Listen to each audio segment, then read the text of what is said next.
श्री शिवाय नमस्तुभ्यम।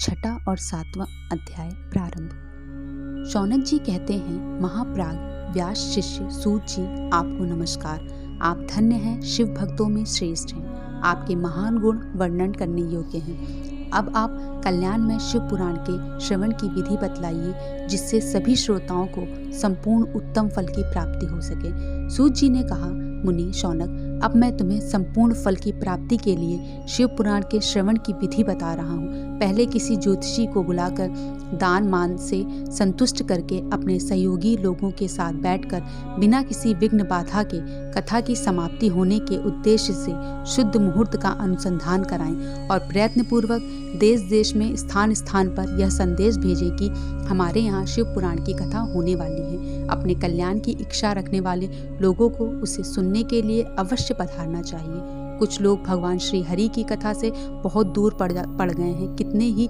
स्त्री शूद्र आदि भगवान शंकर के कथा कीर्तन से वंचित रहते हैं। उन सबको भी सूचना हो जाए, ऐसा प्रबंध करना चाहिए। देश देश में जो भगवान शिव के भक्त हों तथा शिव कथा के कीर्तन और श्रवण के लिए उत्सुक हो, उन सबको आदर पूर्वक बुलवाना चाहिए और आए हुए लोगों का सब प्रकार से आदर सत्कार करना चाहिए। शिव मंदिर में, तीर्थ में, वन प्रांत में अथवा घर में शिव पुराण की कथा सुनने के लिए उत्तम स्थान का निर्माण करना चाहिए। केले के खंभों से सुशोभित एक ऊंचा कथा मंडप तैयार कराएं। उसे सब और फल पुष्प आदि से तथा सुंदर चंदोवेरे से अलंकृत करें और चारों ओर ध्वजा पताका का लगाकर तरह तरह के सामानों से सजाकर सुंदर शोभा संपन्न बना दें। भगवान शिव के प्रति सब प्रकार से उत्तम भक्ति करना चाहिए। वही सब तरह से आनंद का विधान करने वाली है। परमात्मा भगवान शंकर के लिए दिव्य आसन का निर्माण करना चाहिए तथा कथावाचक के लिए भी एक ऐसा दिव्य आसन बनाना चाहिए जो उनके लिए सुखद हो सके। मुनि, नियम पूर्वक कथा सुनने वालों श्रोताओं के लिए भी यथो योग्य सुंदर स्थान की व्यवस्था करनी चाहिए। अन्य लोगों के लिए साधारणता स्थान ही रखने चाहिए, जिसके मुख से निकली हुई वाणी देहधारियों के लिए कामधेनु के समान अभिष्ट फल देने वाली होती है। उस पुराण वेता विद्वान भक्त का प्रति तुक्ष बुद्धि कभी नहीं करनी चाहिए। संसार में जन्म तथा गुणों के कारण बहुत से गुरु होते हैं, परंतु उन सब में पुराणों का ज्ञाता विद्वान ही परम गुरु माना गया है।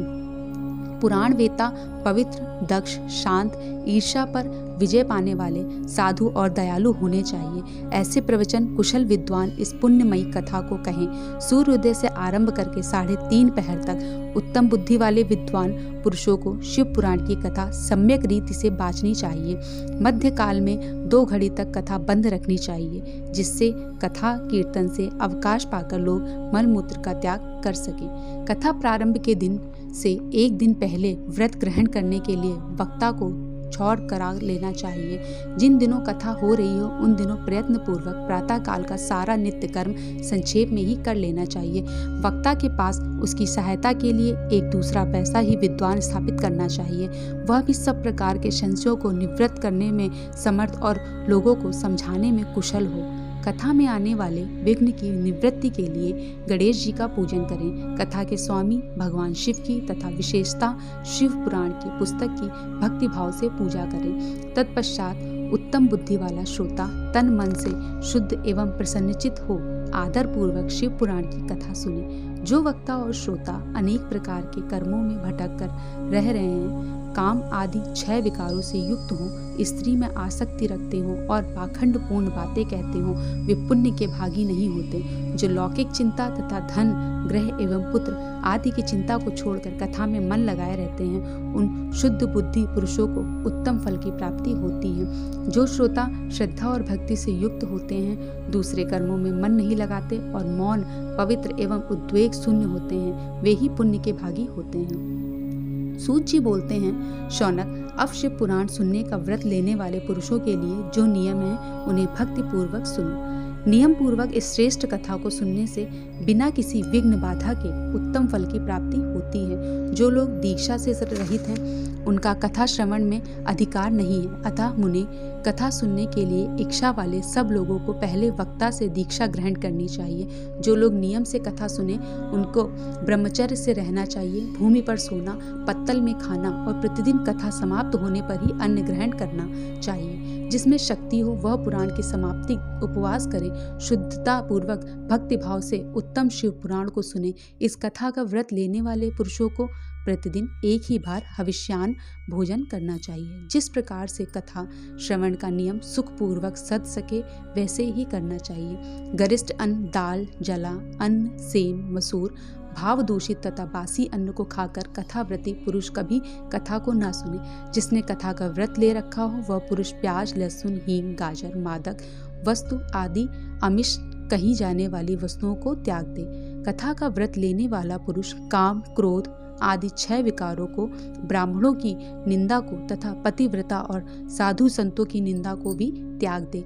कथाव्रती पुरुष प्रतिदिन सत्य, शौच, दया, मौन, सरलता, विनय तथा हार्दिक उदारता इन सद्गुणों को सदा अपनाए रहे। श्रोता निष्काम हो या सकाम वह नियम पूर्वक कथा सुने। सकाम पुरुष अपनी अभीष्ट कामना को प्राप्त करता है और निष्काम पुरुष मोक्ष पा लेता है। दरिद्र, क्षय का रोगी, पापी, भाग्यहीन तथा संतान रहित पुरुष भी इस उत्तम कथा को सुने।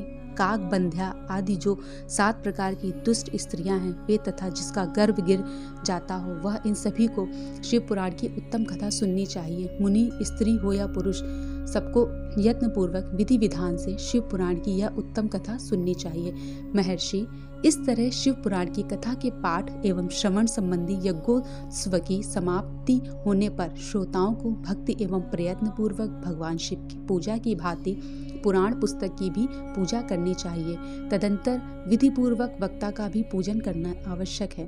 पुस्तक को आच्छादित करने के लिए नवीन एवं सुंदर बस्ता बनवाएं और उसे बांधने के लिए दृढ़ एवं दिव्य डोरी लगवाएं। फिर उसका विधिवत पूजन करें। मुनि श्रेष्ठ, इस प्रकार महान उत्सव के साथ पुस्तक और वक्ता की विधिवत पूजा करें। वक्ता की सहायता के लिए स्थापित हुए पंडित का भी उसी के अनुसार धन आदि के द्वारा उससे कुछ ही काम सत्कार करें। वहां आए हुए ब्राह्मणों को अन्न, धन आदि का दान करें। साथ ही गीता, वाद और नृत्य आदि के द्वारा महान उत्सव रचाएं। मुनि, यदि श्रोता विरक्त हो तो उसके लिए कथा समाप्ति के दिन विशेष रूप से उस गीता का पाठ करना चाहिए जिसे श्री रामचंद्र जी के प्रति भगवान शिव ने कहा था। यदि श्रोता गृहस्थ हो तो उस बुद्धिमान को उस श्रवण कर्म की शांति के लिए शुद्ध हविष्य के द्वारा हवन कराना चाहिए। मुनि, रुद्र संहिता के प्रत्येक श्लोक द्वारा हवन कराना उचित है अथवा गायत्री मंत्र से हवन कराना चाहिए, क्योंकि वास्तव में यह पुराण गायत्री में ही है।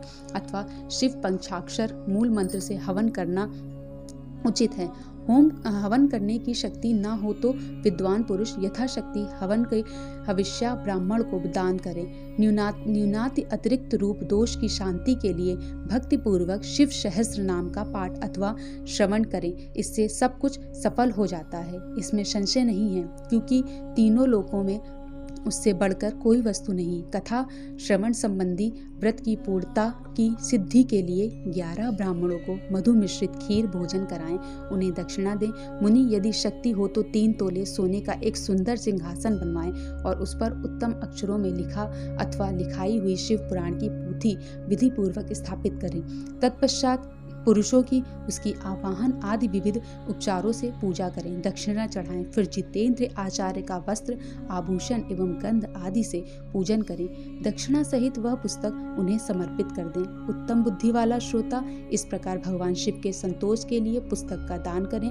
शौनक, इस पुराण के उस दान के प्रभाव से भगवान शिव का अनुग्रह पाकर पुरुष भव बंधन से मुक्त हो जाता है। इस तरह विधि विधान का पालन करने पर श्री संपन्न शिव पुराण संपूर्ण फल को देने वाला तथा भोग और मोक्ष का दाता होता है। मुनि, शिव पुराण का वह सारा महात्म जो संपूर्ण अभिष्ट को देने वाला है मैंने तुम्हें कह सुनाया। अब और क्या सुनना चाहते हो? श्रीमान, शिव पुराण समस्त पुराणों के भाल का तिलक माना गया है। यह भगवान शिव को अत्यंत प्रिय, रमणीय तथा भव रोग का निवारण करने वाला है। जो सदा भगवान शिव का ध्यान करते हैं, जिनकी वाणी शिव के गुणों की स्तुति करती है और जिनके दोनों कान उनकी कथा सुनते हैं, इस जीव जगत में उन्हीं का जन्म लेना सफल है। वे निश्चय ही संसार सागर से पार हो जाते हैं। भिन्न भिन्न प्रकार के समस्त गुण जिनके सच्चिदानंदमय स्वरूप का कभी स्पर्श नहीं करते, जो अपनी महिमा से जगत के बाहर और भीतर भासमान हैं तथा जो मन के बाहर और भीतर वाणी एवं मनोवृत्ति रूप में प्रकाशित होते हैं, उन अंतः आनंद घन स्वरूप परम शिव को मैं शरण लेता हूँ। छठा अध्याय समाप्त। श्री शिवाय नमस्तुभ्यम।